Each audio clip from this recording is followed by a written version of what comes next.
e como de costume, vou fazer a indicação dos livros, lembrando que a Bíblia é o livro dos livros, tá? E tem tudo a ver esses livros com a aula que a gente vai ministrar aqui hoje. Tá? Um dos livros é Economia e Política na Cosmovisão Cristã, Wayne Grudem, tá? Um grande teólogo reformado. O outro livro é dele também, Política segundo a Bíblia, lembrando que tudo é sobre teologia, tá? Todas as áreas é sobre teologia. E, por fim, esse aqui também tem muito a ver com a nossa aula de hoje, que é a Lavagem Cerebral, de Ben Shapiro, um judeu cristão, em que ele descreve, ele retrata como a mente dos jovens dentro das universidades são cooptadas para um fim anticristão. Tá? Isso tem a ver com a nossa aula de hoje. Vou pedir que você abra sua Bíblia lá no livro de Apocalipse, capítulo 13.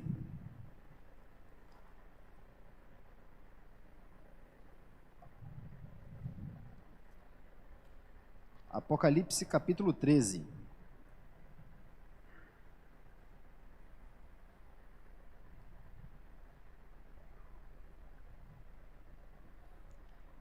Diz assim o texto: Vi emergir do mar uma besta, que tinha 10 chifres e 7 cabeças, e sobre os chifres 10 diademas, e sobre as cabeças nomes de blasfêmia.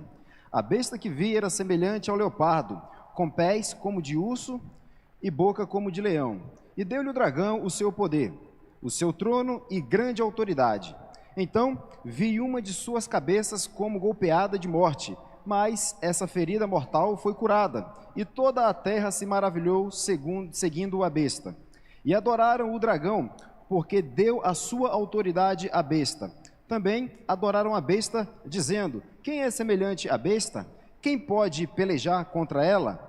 Foi-lhe dada uma boca que proferia arrogância e blasfêmia, e autoridade para agir 42 meses. E abriu a boca em blasfêmia contra Deus para lhe difamar o nome e difamar o tabernáculo, a saber, os que habitam no céu. Foi-lhe dado também que pelejasse contra os santos e os vencesse. Deu-se-lhe ainda autoridade sobre cada tribo, povo, língua e nação. E adorá-la-ão todos os que habitam sobre a terra, aqueles cujos nomes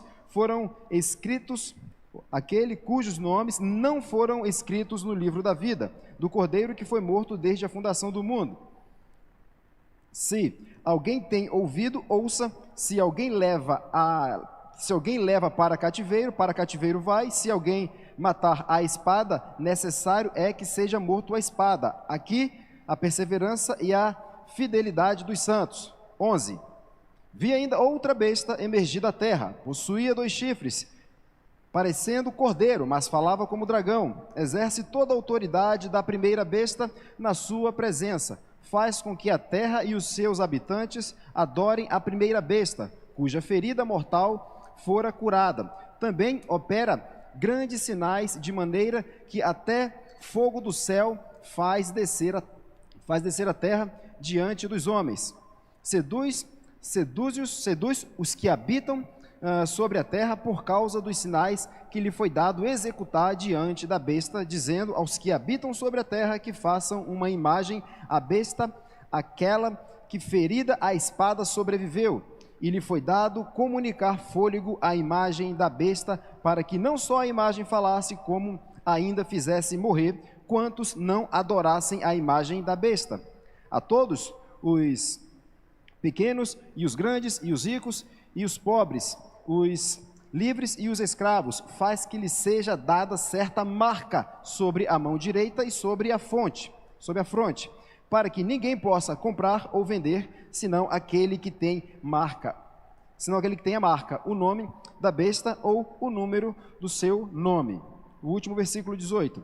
Aqui está a sabedoria. Aquele que tem entendimento, calcule o número da besta, pois é número de homem. Ora, esse número é 666. Vamos orar? Senhor Deus, estamos diante da palavra do Senhor e pedimos ao Senhor que por meio do Teu Santo Espírito o Senhor possa nos iluminar, para que aprendamos acerca da Tua palavra e vivamos de acordo com ela. No nome de Jesus, amém.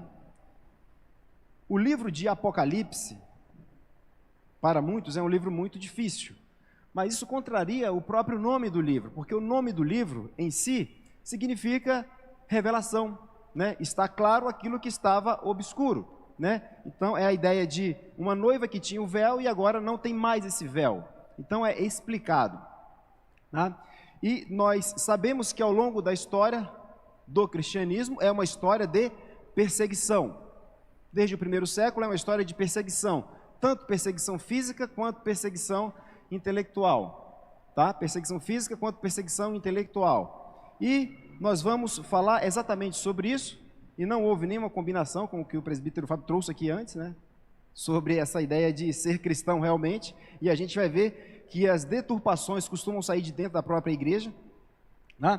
E a gente vai falar exatamente nesta manhã sobre a marca da besta. O que é essa marca, né? O que é a marca da besta, né? Muito se fala sobre isso, muito filme se produz sobre isso, mas a gente precisa entender o que realmente isso significa à luz da Bíblia Sagrada, né? E aqui eu trouxe alguns slides da última aula que eu dei aqui, que foi sobre interpretação bíblica, de maneira que a Bíblia, ela a si mesma se interpreta. Então as respostas para a Bíblia nós vamos ter de encontrar na Bíblia e não fora da Bíblia, tá? E que a centralidade de toda a Escritura é a pessoa e obra de Cristo. Desde Gênesis até Apocalipse, a Bíblia fala sobre Jesus Cristo, tá? Então, esses foram os dois pilares que eu trouxe, e ali eu trouxe o terceiro ponto também, que nós falamos aqui da interpretação histórico-gramatical. O que isso significa? Que a Bíblia é interpretada à luz dos seus gêneros literários. A Bíblia deve ser lida como um livro qualquer, porque Deus assim o fez, usou a língua dos homens com regras gramaticais, mas também deve ser lida como nenhum outro livro, porque esse é o livro santo, né? São Tomás de Aquino disse certa vez que ao homem é impossível conhecer a Deus, a menos que esse Deus ao homem se revele. E ele segue dizendo que esse Deus o fez por meio da sua palavra. E ele diz ainda que se Deus deu um livro para que o homem o conhecesse, o que tem nesse livro é possível sim interpretar, desde que iluminado pelo Espírito Santo, tá? Então, lemos a Bíblia como nenhum outro livro, fazendo uso das regras gramaticais dos idiomas que a Bíblia foi escrito, e como nenhum outro livro, porque se trata da palavra de Deus, do livro santo. Então devemos interpretar à luz do seu gênero literário. E por que eu trouxe isso? Porque nós vamos trabalhar em cima de 2 textos de Apocalipse, tá? E aí a gente precisa entender como é que esse livro de Apocalipse ele foi interpretado ao longo da história. O primeiro tipo de interpretação que tem, ou visão interpretativa do livro de Apocalipse, é a interpretação futurista, né? Aqueles que dizem que o que está no livro de Apocalipse ainda vai acontecer. Não aconteceu, ele ainda vai acontecer. O outro tipo são aqueles preteristas, que dizem que isso aqui já aconteceu no passado. E tem o terceiro tipo, no qual eu entendo ser o ortodoxo, que são coisas em relação ao passado, são coisas em relação ao presente e são coisas em relação ao futuro. Lembramos que o livro de Apocalipse está sendo escrito para as 7 igrejas da Ásia Menor. E aí, abra sua Bíblia aí em Apocalipse, para poder fundamentar isso que nós estamos afirmando, lá no primeiro capítulo, no versículo 19.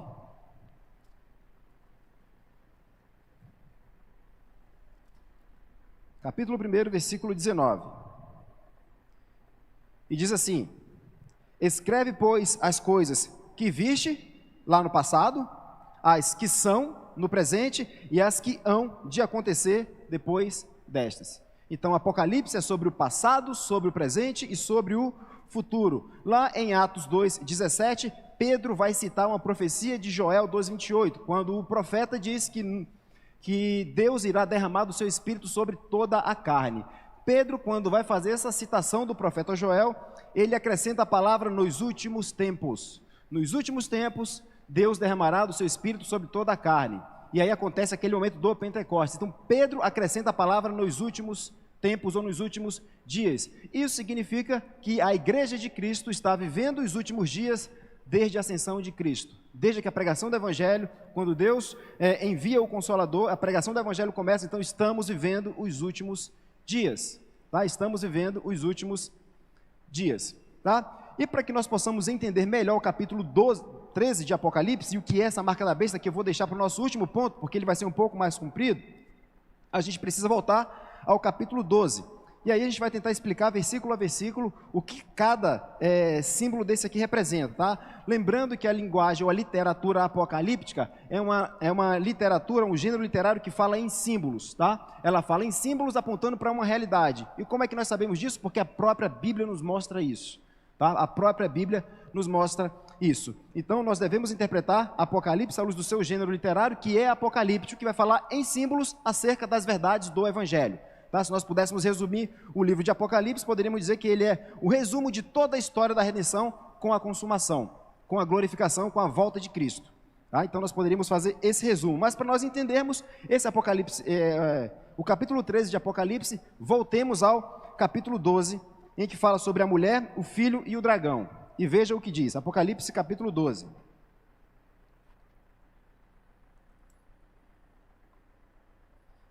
Veja o que diz. Viu-se grande sinal no céu, a saber uma mulher, vestida do sol, com a lua debaixo dos pés e uma coroa de 12 estrelas na cabeça, que achando-se grávida, grita com dores de parto, sofrendo tormentos para dar à luz. Quando nós olhamos para esses dois versículos iniciais, nós lembramos logo do sonho de José, lá em Gênesis 37. Lembramos do sonho de José. E aí nós lembramos também, lá em Gênesis 3,15, quando Deus fala, depois que Adão desobedece a Deus, depois que Eva desobedece a Deus, que da mulher vai nascer aquele que vai pisar na cabeça da serpente, e fala que com dores de parto a mulher vai dar à luz. Vai dar à luz. Então começa dizendo, e aí ele segue no terceiro, viu-se também outro sinal no céu, e eis um dragão grande, vermelho, com 7 cabeças, 10 chifres, e nas cabeças 7 diademas. A ideia de 10 chifres, tá? A gente vai entender isso ao longo de todo o livro, fala de federação. A ideia de 7, ele coloca aqui, ó, as 10 cabeças e 7 diademas. Diademas são coroas, tá? Aquilo que o rei usa na coroa. Então está falando também de governo, fala também de governo. Então a mulher está prestes a dar à luz. Que mulher é essa? Aquela que, pelo qual viria o Salvador. Mas essa mulher é Maria? Essa mulher é Eva? Não, essa mulher é a igreja. Essa mulher é a igreja. E a gente vai ver aqui ao longo da nossa aula de hoje, tá? Então, cabe 10 chifres e nas cabeças 7 diademas. A sua cauda arrastava a terça parte das estrelas do céu, as quais lançou para a terra, e o dragão se deteve em frente da mulher que estava para dar à luz e lhe devorar o filho quando nascesse. O que está dizendo aqui? O que João está dizendo? Vamos lá. Deus prometeu que viria um Salvador, e que esse Salvador seria por meio da mulher. O dragão, a antiga serpente, que o próprio autor de Apocalipse vai dizer, vai fazer de tudo para que essa criança não nasça. Vai fazer de tudo para que essa criança não nasça, porque ele sabe que essa criança é quem vai pisar na cabeça dele e vai eliminar. Então, o que nós vemos em todo o Antigo Testamento? Nessa guerra das sementes, que nós vamos lá em Gênesis 3,15. Abel mata, Caim mata Abel.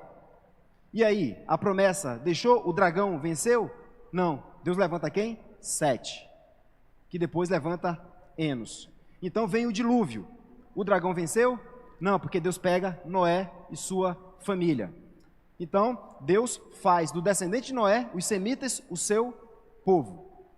No entanto, os semitas se corrompem. Acabou por aí? O dragão venceu? Não. Deus vai lá e chama Abraão, agora vem cá, agora vai ser a tua vez.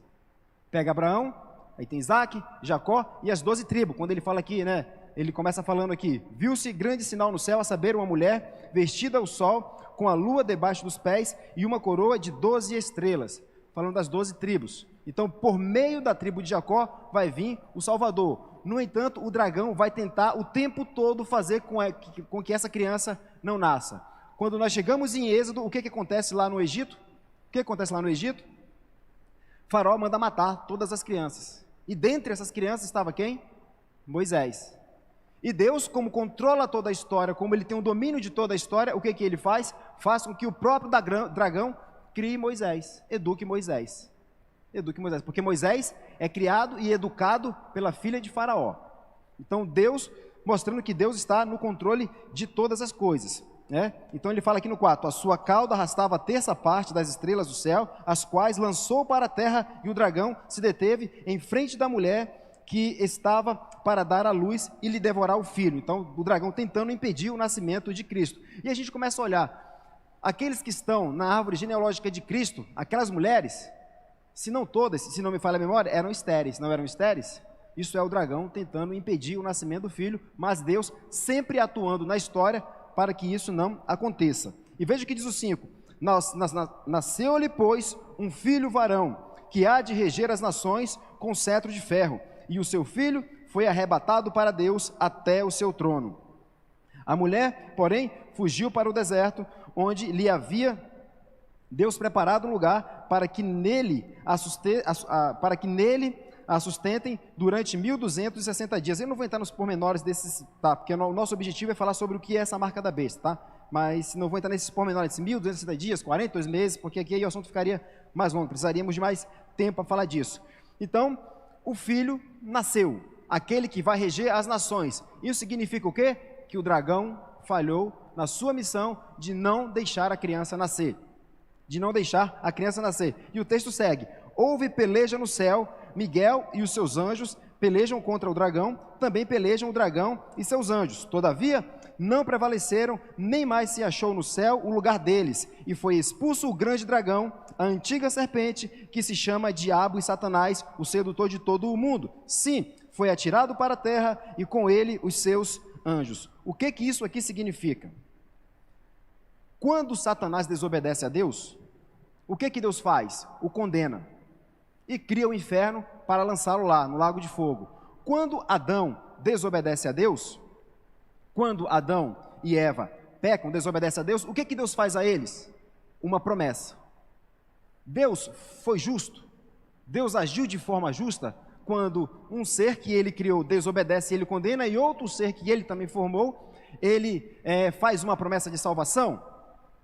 Então, a ideia é de injustiça, não há uma justiça da parte de Deus. Calma, tá? Calma, que a história da redenção ela é progressiva. Então, o que acontece? Satanás passa a acusar aqueles a quem Deus fez uma promessa. Ele começa a acusar, ele é o acusador, tanto que no livro de Jó, ele vai diante de Deus, fazer o quê? Acusar Jó. Ele vai diante de Deus acusar Jó. Então, Satanás tinha o acesso a Deus para acusar o povo de Deus. Porque o povo de Deus também é pecador, também desobedeceu a Deus e merecia, tal como ele, a condenação. Mas Deus estava no processo de progressividade da revelação, até que o menino nasce. Quando o menino nasce, e Jesus Cristo cumpre a sua obra, e aí o Evangelho, nos Evangelhos nós vamos ver, quando Jesus Cristo ascende aos céus, vai dizer que vi Satanás cair do céu. O que ele está dizendo? Olha, aquele que vos acusava não pode mais fazê-lo, porque Cristo satisfez a justiça de Deus. Cristo satisfez a justiça de Deus, então ele, como acusador, não tem mais acesso a Deus, e por não ter mais acesso a Deus, ele não pode mais vos acusar, porque a Cristo foi imputado a culpa que cabia a nós. A Cristo foi imputada a culpa que cabia a nós. E é por isso que João está dizendo, que houve peleja no céu, e os seus anjos pelejaram contra o dragão, também pelejaram contra o dragão, seus anjos. Todavia não prevaleceu, nem mais se achou no céu o lugar deles. Foi expulso o grande dragão, a antiga serpente, que se chamava Diabo e Satanás, o sedutor de todo o mundo, foi atirado para a terra, e com ele os seus anjos. Por quê? Porque não tinha como Satanás acusar o povo de Deus de não terem pago pelos seus crimes. Porque os crimes do povo de Deus foi imputado à pessoa e obra de Cristo. Então ele foi expulso do céu, e o poder de acusação dele não mais havia. E aí ele segue: então ouvi grande voz no céu, proclamando: agora veio a salvação, o poder, o reino do nosso Deus e a autoridade do seu Cristo, pois foi expulso o acusador dos nossos irmãos, e mesmo que os acusa de dia e de noite diante do nosso Deus, foi expulso. Agora é chegada a salvação. Se nós olharmos para o Antigo Testamento, quem nós temos lá? Apenas um povo e todas as outras nações enganadas pelo dragão, e Deus com um povo por meio do qual viria o Salvador. Agora, com o dragão expulso, a obra de Cristo completa na cruz, o que nós temos? Chegou a salvação. Ele vai dizer, então ouvi grande voz do céu proclamando: agora veio a salvação, o poder, o reino do nosso Deus e a autoridade do seu Cristo, pois foi expulso o acusador. Ou seja, a pregação do Evangelho agora continua, ou melhor, ela se inicia tanto para judeu quanto para gentil. Então o Evangelho começa a avançar. A pregação do evangelho começa e os santos de Deus, os eleitos de Deus, começam a ouvir a pregação do evangelho e começam a serem e passam a ser convertidos. Então ali começa a disseminação do evangelho. E aí o 11, eles, pois, o venceram por causa do sangue do Cordeiro e por causa da palavra do testemunho que deram, e, mesmo em face à morte, não amaram a própria vida. Por isso, festejai, ó céus, e vós, os que neles habitais.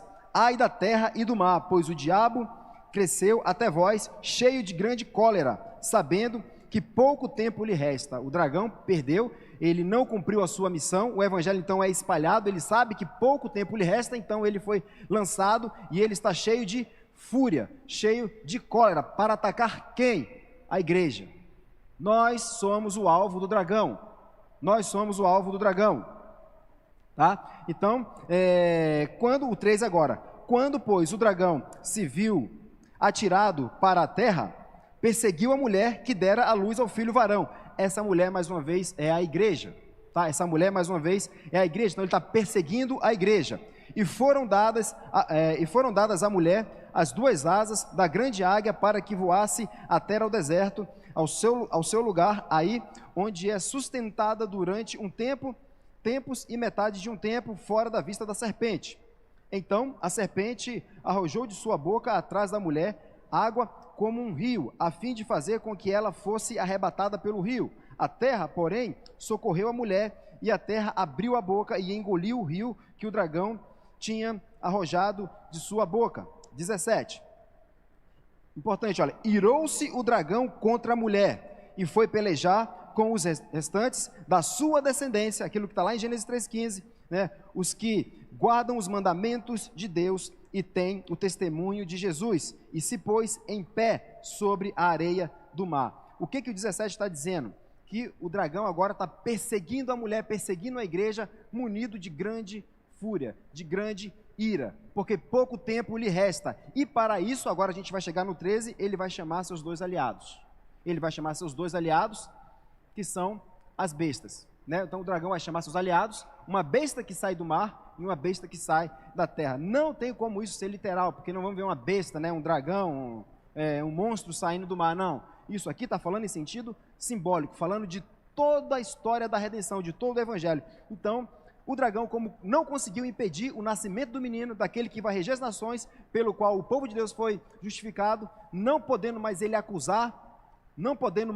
acusar, agora ele chama os seus aliados para perseguir a igreja. E seus aliados são 2 bestas. Uma vai emergir do mar e a outra vai emergir da terra. Então, a igreja é alvo de Satanás, tá? A igreja é alvo do dragão, tá? Só o Den Rock pediu a palavra ali.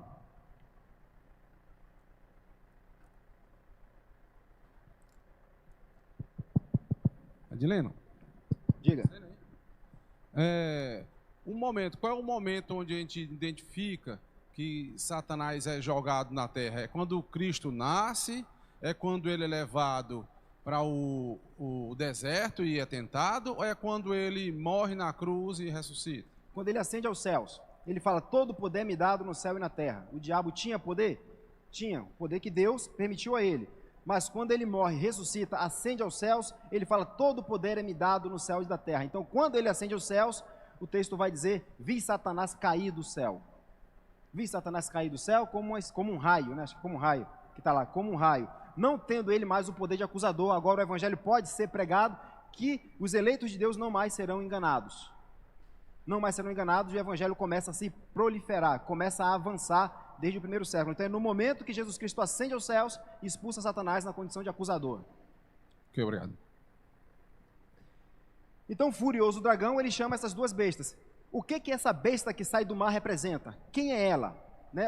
Para onde ela aponta? Veja o que vai dizer o 3. Vi uma besta, vi emergir do mar, uma besta que tinha 10 chifres e 7 cabeças, e sobre os chifres 10 diademas, e sobre a cabeça nomes de blasfêmia.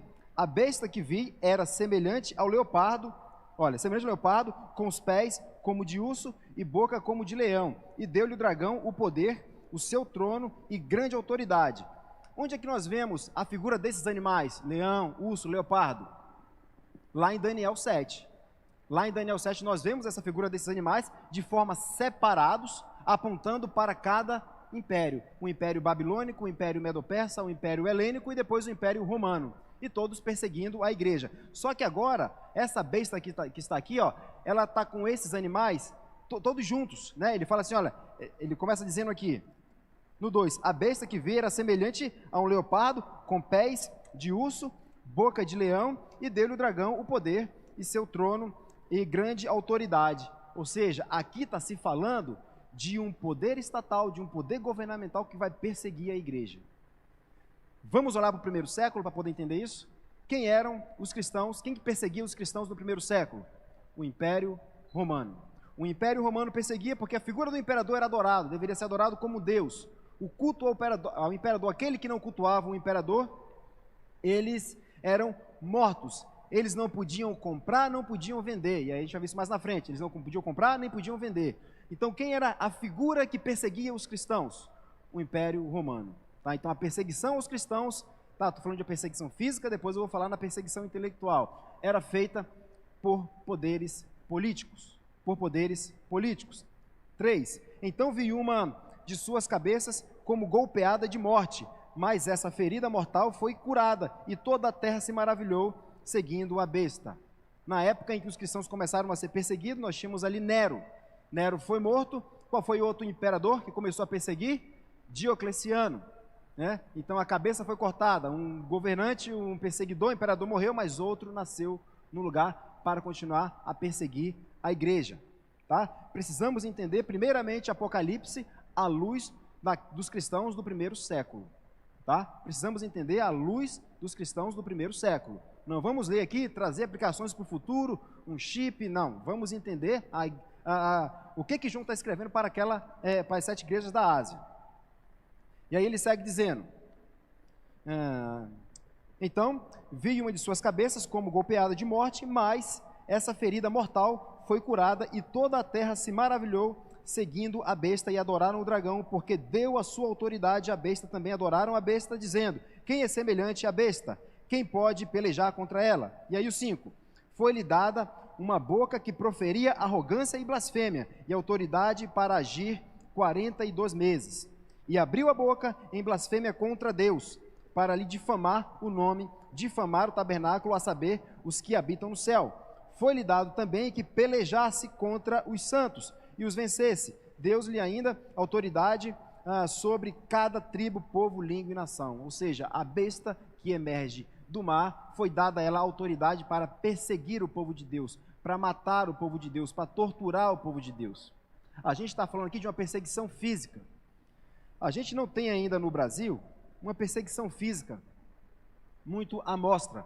E óbvio que a gente está falando aqui do primeiro século, mas se nós voltarmos para meados do século XX, e eu já dei esse exemplo aqui algumas vezes, quem já ouviu, perdoe-me aí pela repetição, quando os comunistas invadiram a Romênia, em meados do século XX, o alvo deles eram os cristãos. Eles tomaram o poder e começaram a perseguir os cristãos. E o objetivo não era matar os cristãos. O objetivo era torturá-los até que eles negassem a Cristo. O objetivo era torturá-los até que eles negassem a Cristo. E quando eles invadem a Romênia, eles conseguem coaptar parte do clero da igreja, tanto da igreja protestante quanto da igreja católica, e fazem então uma reunião. Aproximadamente 4.000 entre pastores, padres e bispos reunidos. Isso está no livro Torturados por Amor a Cristo, de um reverendo luterano, Richard Fabrin. E aí começa-se então a dizer que o comunismo e o cristianismo, eles andam de forma juntas, são muito semelhantes, muito parecidos. Isso aqui vai estar na besta que emerge da terra, mas só para que nós possamos entender a perseguição que foi aqui em meados do século XX. Então eles começam a falar, né, com a foto como patrono do cristianismo de Stalin. E ao mesmo tempo que Stalin era o patrono daquela reunião clerical, junto com o comunismo, ele também era o patrono da reunião dos ateus. E a mulher desse reverendo diz para ele assim, você vai permitir que eles deturpem o evangelho como eles estão fazendo? Então ele diz, você sabe que se eu falar alguma coisa, o que vai acontecer comigo? E ela diz assim, sei, mas eu prefiro um marido morto a um marido covarde, que negue a Cristo. Então ele se levanta, ele começa a pregar o evangelho lá no púlpito para todos, então ele é levado, então começa-se o início da tortura que fazem com ele, tortura física, com ele, a mulher e os seus filhos e aqueles cristãos que estavam ali por detrás da cortina de ferro. Isso meados do século XX, a igreja perseguida, tá? A igreja perseguida. E se nós avançarmos um pouco mais na história, depois do Império Romano, nós temos os islãs, o islamismo também perseguindo a igreja. Então a história do cristão é de perseguição. A história do cristianismo é de perseguição. Tá? Então a gente precisa entender que a vida do cristão não é uma vida de mil maravilhas, né? Se nós não estamos sendo perseguidos ainda hoje, fisicamente, certamente nós estamos sendo perseguidos intelectualmente, estamos aceitando. A gente vai ver isso na outra parte, tá? Na segunda parte. No versículo 8 diz, e adorá-la-ão todos os que habitam sobre a terra, aqueles cujos nomes não foram escritos no livro da vida do Cordeiro, que foi morto desde a fundação do mundo. Se alguém tem ouvidos, ouça. Se alguém leva para cativeiro vai. Se alguém matar a espada, necessário é que seja morto a espada. Aqui está a perseverança e a fidelidade dos santos. Se alguém vai levar você para ser morto, como era no primeiro século, por conta da sua fé em Cristo, morto você será. A menos que você prove não ser um cristão, então negue a Cristo. Se alguém vai levar você preso por amor a Cristo, preso você vai ser. A menos que você negue a Cristo e não seja um cristão. É isso que João está dizendo aqui em relação àqueles cristãos do primeiro século. E isso existe isso nos nossos dias? Sim, isso existe em outros países. Ali no mural da igreja tem um mapa, né, de um site, Portas Abertas, que fala sobre a perseguição aos cristãos no mundo. No mundo, tá? Então, essa besta que emerge do mar, ela representa a fúria de Satanás com os cristãos, porque ele não conseguiu impedir que o filho nascesse e ele está cheio de ira, cheio de ódio. Então ele ordena que os cristãos sejam perseguidos, sejam torturados por conta dessa sua ira, sabendo que pouco tempo lhe resta. Então vai chamar o segundo aliado, né, que é a besta que emerge da terra, que na minha humilde concepção ela é muito pior do que a perseguição física, a besta que emerge do mar. A perseguição física nós já sabemos. A perseguição intelectual é a pior que tem, porque ela é sorrateira. Ela é sorrateira. Veja o que diz, né? A besta que emerge da terra. Vi ainda outra besta emergir da terra. Possuía 2 chifres, parecendo um cordeiro, mas falava como dragão. Essa possuía 2 chifres, parecendo o quê? Um cordeiro. Parecia um cordeiro, mas falava como um dragão. Sabe as falsas religiões? Quando nós olhamos para o primeiro século, nós tínhamos ali as falsas religiões, as religiões pagãs. Tá? As religiões pagãs que falavam muito, né, de amor, que falavam muito de nós precisamos aproveitar a vida, o epicurismo, por exemplo, né? Vamos aproveitar, né, o Jardim de Epicuro, para quem conhece aí um pouco de filosofia, saber quem foi Epicuro, né, vai entender do que eu estou falando. Então aquelas religiões, elas falavam de amor, falavam de coisas boas, mas não traziam aquilo que João Batista trouxe, né? Arrependei-vos porque é chegado o reino de Deus, né? Raça de víboras. Então olha, tinha 2 chifres, parecia um cordeiro, mas falava como um dragão, né?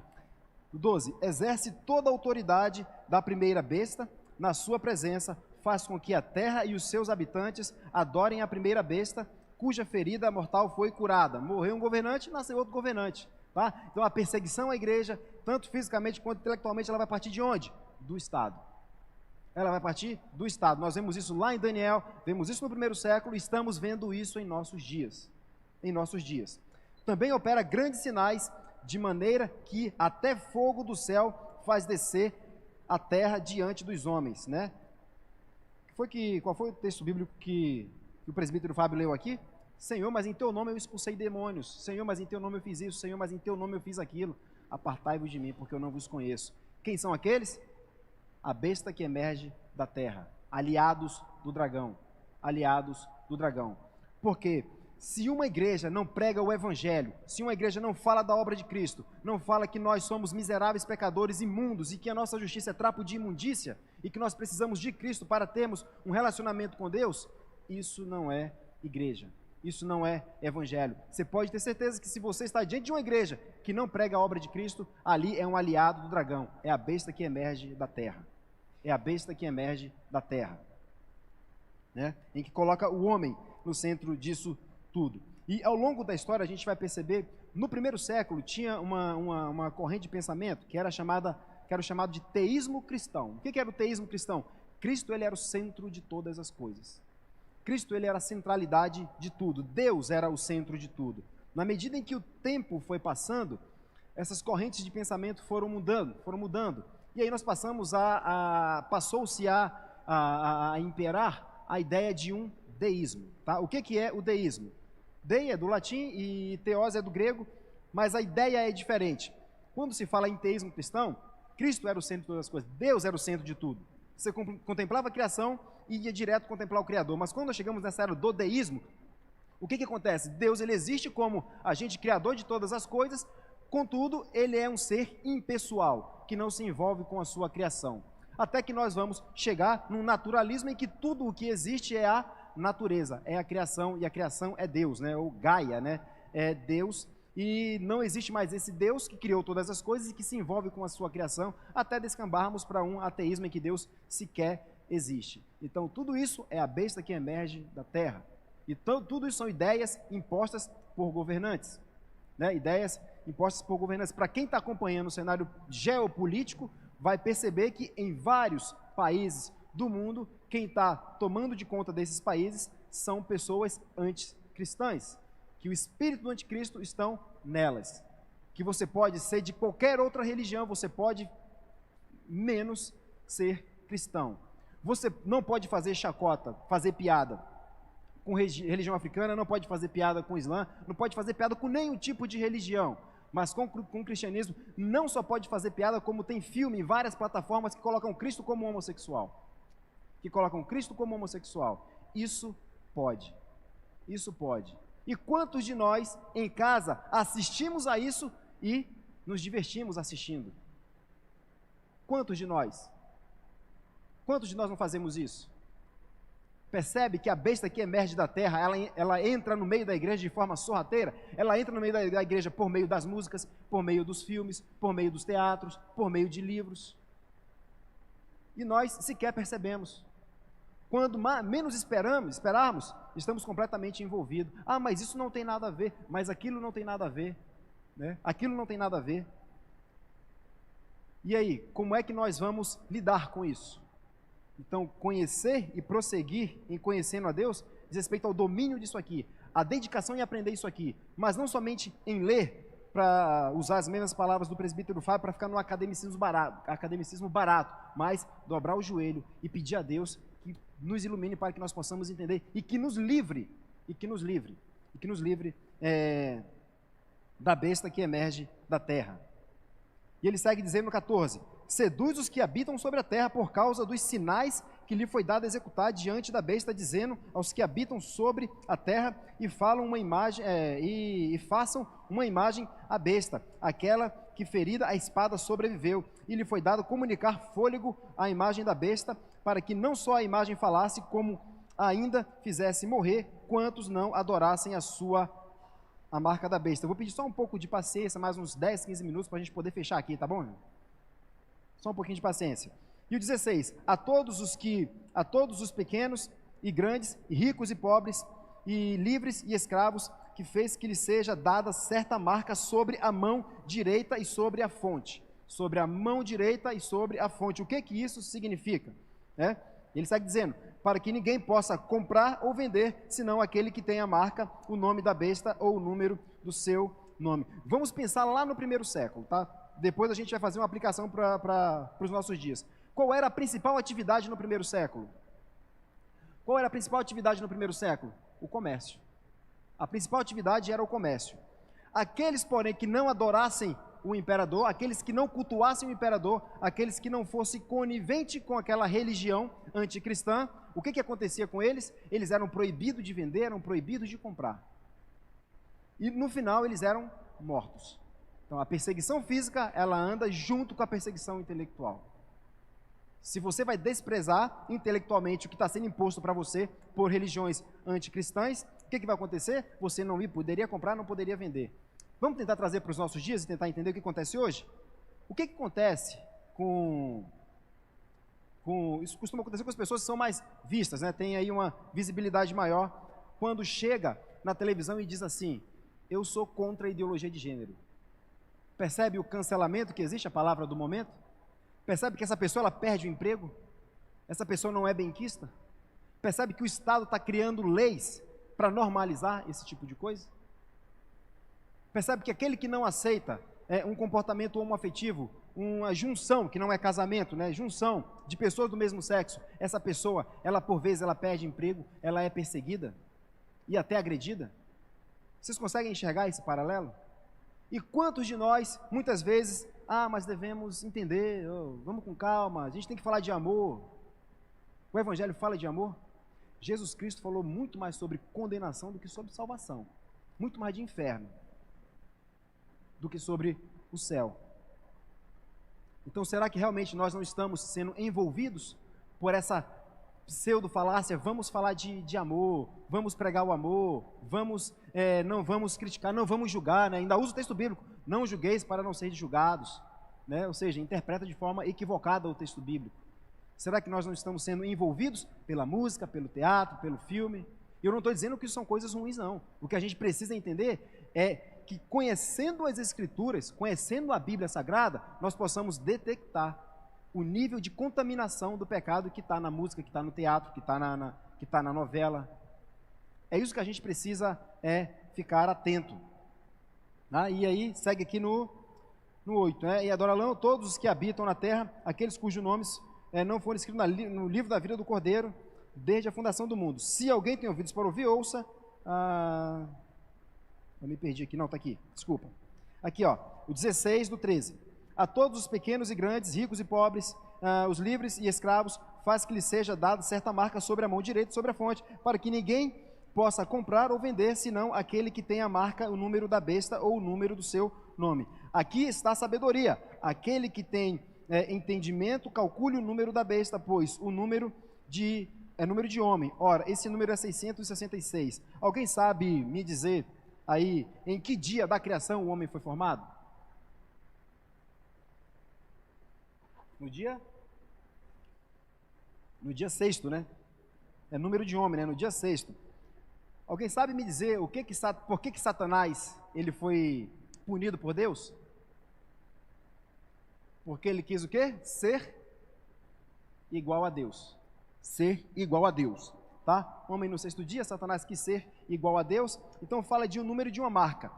Muitos vão dizer que essa marca, esse número é físico, né? É físico. Mas quando nós olhamos para toda a Bíblia, né, que a gente chama de contextualização canônica, a gente percebe que os eleitos de Deus têm uma marca. Os eleitos de Deus têm uma marca. Primeiro, voltemos ao primeiro século.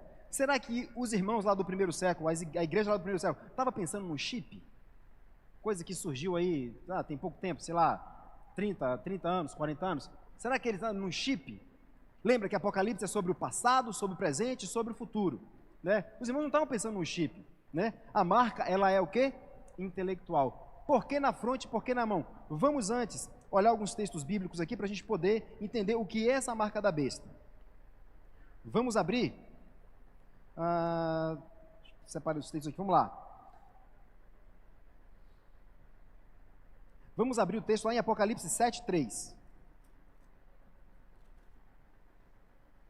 7:3.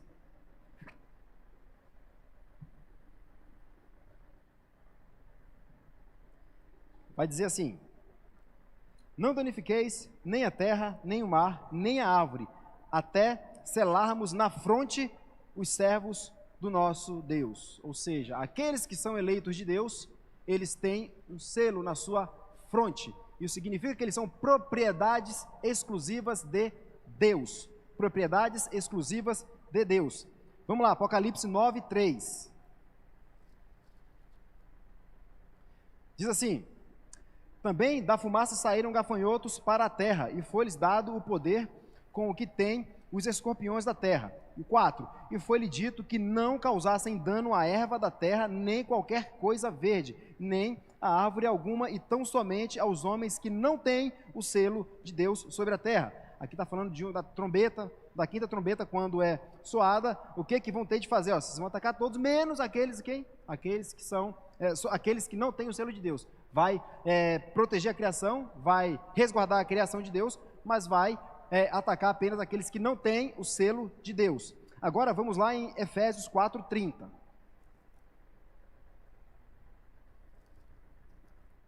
Efésios 4:30.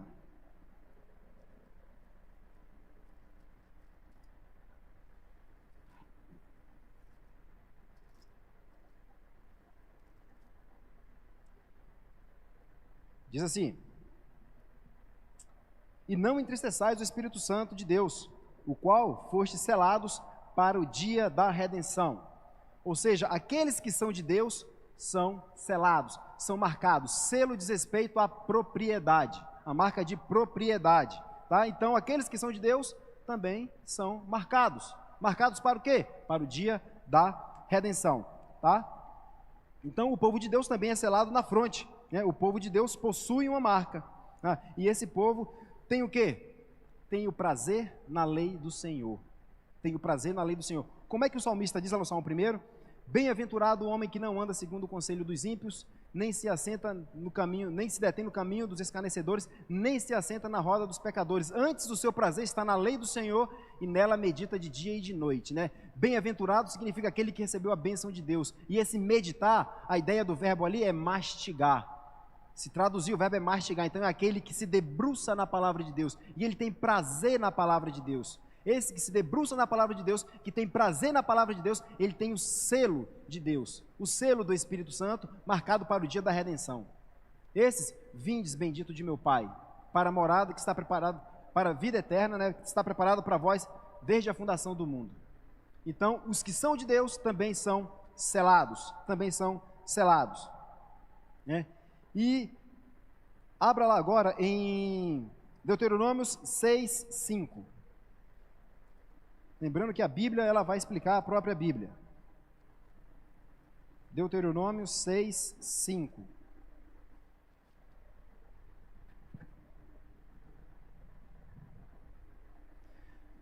Vai dizer assim: amarás, pois, o Senhor teu Deus de todo o teu coração, de toda a tua alma e de toda a tua força. Agora vai lá para Lucas 10:27.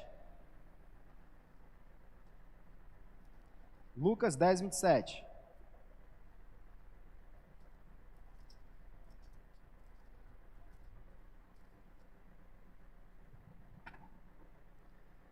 Agora Jesus falando.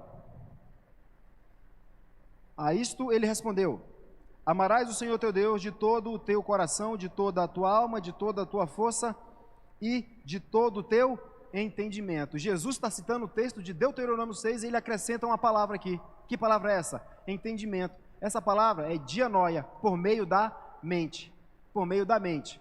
Agora, se você alimenta a sua mente com filmes que degrinem o Evangelho, com músicas que pervertem o Evangelho, com livros de imoralidade, com todas as práticas da obra da carne, você não está amando a Deus de todo o seu entendimento. Muito pelo contrário, você está alimentando a sua mente com os elementos da besta que emerge da terra. Com a besta que emerge da terra. Tá? Então trata-se de uma perseguição intelectual, tá? Na fronte, na mente. Na mente, na fronte, a marca vai ser na fronte e na mão, na mente, tá? Na mente, tá? E quando nós vamos lá para Romanos 12:2, lá, Romanos 12:2, já estou caminhando para o fim, tá? Romanos 12:2, o apóstolo vai dizer assim: e não vos conformeis com este século, mas transformai-vos pela renovação da vossa mente.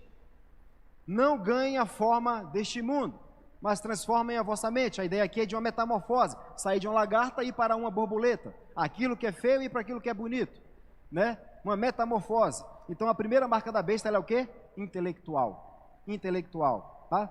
Intelectual. Então, Deus tem os seus selados. Se Deus tem os seus selados, também a besta vai ter os seus selados. Satanás vai ter os seus selados, tá? Então, marca na fronte diz respeito à vida que temos de pensamento, em termos de pensamento, tá? Essa vida em termos de pensamento, né? A vida daqueles que são selados para Deus é a vida cativa a Deus. E aqui nós falamos de uma ortodoxia, tá? Lembrando que uma ortodoxia, ela vai levar o quê? A uma ortopraxia. A ortodoxia é a doutrina correta, a doutrina sagrada, que vai levar a uma prática correta, uma prática à luz da Bíblia. Tá? Agora, se nós não conhecemos a Bíblia, se nós não conhecemos o Evangelho do nosso Senhor e Salvador Jesus Cristo, como é que nós vamos praticar aquilo que nós não conhecemos? Então, toda ortodoxia leva a uma ortopraxia. Uma boa doutrina leva a uma boa prática. Se eu estou recebendo ensino de falsos mestres, aqui eu começo a citar a teologia do coach, teologia da prosperidade. Se você começa a se alimentar dessas coisas, você não está numa ortodoxia. E se você não está nessa ortodoxia, você não vai ter uma ortopraxia. Você vai ter uma falsa ortopraxia. Porque você está se alimentando de coisas que não são bíblicas. Isso é a marca da besta na fronte. E quando você tem essa marca da besta na fronte, você vai ter na mão, porque você vai executar isso. Então, na fronte diz respeito ao que você alimenta no seu pensamento, você adquire para você, e você, em função desse pensamento, agora vai praticar. É marcado na fronte, ação. É marcado na fronte, ação. Tá? O que mais que a gente pode falar aqui? Veja, o que nós podemos falar da marca da besta em nossos tempos, aplicando para os nossos dias? Ideologia de gênero, o comunismo, a subversão da linguagem. Família não é mais família, família pode ser qualquer coisa, família não é mais homem, mulher e prole, pode ser qualquer coisa, homem com homem, mulher com mulher, né? E quem é que impõe isso? O Estado está impondo isso, né? Então a perseguição física e intelectual, ela é feita pelo Estado, Então a normalização da homossexualidade, criminosos sendo honrados, quando a Bíblia fala que os bons devem ser honrados, e os criminosos sofrer o poder da lei, o poder do Estado.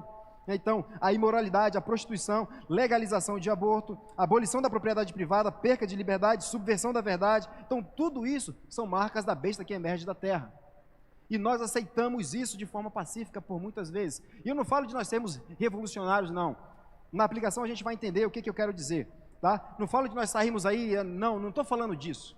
Eu estou falando que nós devemos conhecer a palavra de Deus. Que nós devemos entender o que Deus está nos ensinando por meio da sua palavra. De maneira que nós possamos proteger aqueles que são nossos. E de maneira também que nós não permitamos que isso entre dentro da igreja. Tá? Então, a marca, ela não é uma marca física, ela é um símbolo daquilo que você alimenta a sua mente, alimenta a sua alma, e depois você vai praticar.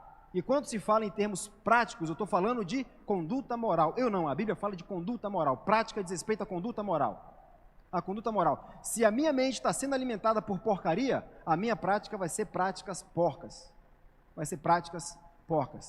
Como é que eu tenho vivido a minha vida? Eu falei certa vez aqui numa aula sobre o culto a Deus, e disse que a vida do cristão ela é um culto a Deus. O culto não é só aquilo que a gente vem aqui no domingo, como igreja, como corpo de Cristo, ouvir aquilo que Deus fez por nós e respondermos a Ele em gratidão. Mas a nossa vida, no particular, ela é um culto a Deus, é um culto prestado a Deus no nosso trabalho, onde quer que estejamos, porque os valores morais devem nos seguir. Nós fomos salvos para as boas práticas. Quando eu alimento a minha mente de porcaria, eu vou praticar porcaria. Quando eu alimento a minha coisa das verdades de Deus, eu vou estar condicionado a querer fazer as verdades de Deus. E quando eu não fizer, logo o Espírito Santo me convence do pecado, do juízo e da justiça. Então eu vou me arrepender. Então, para nós resumirmos e irmos aqui para a nossa aplicação. O dragão, ele não impede o nascimento de Cristo. Cristo morre, sobe aos céus, expulsa o dragão, ele não tem mais o poder de acusar, ele furioso, sabendo que pouco tempo resta para ele, ele vai chamar seus aliados, a besta que emerge do mar, a besta que emerge da terra, para perseguir a igreja, tanto fisicamente quanto intelectualmente. E aí nós vamos para as nossas aplicações, para a gente poder fazer uma reflexão sobre isso. O livro de Apocalipse é um alerta para você, homem, preparar sua esposa e filhos para o momento da perseguição física, bem como protegê-los intelectualmente dos falsos ensinos. Então fica um recado para os homens, protegerem suas esposas e filhos. E como isso é feito? Conhecendo a palavra, vindo à igreja. Toda e qualquer ovelha fora do rebanho, ela está susceptível ao ataque do lobo. Quando ela está agrupada junto com o seu rebanho, o lobo fica mais milindrado de atacar. Mas quando ela está sozinha, solta, ela está muito vulnerável ao ataque do lobo.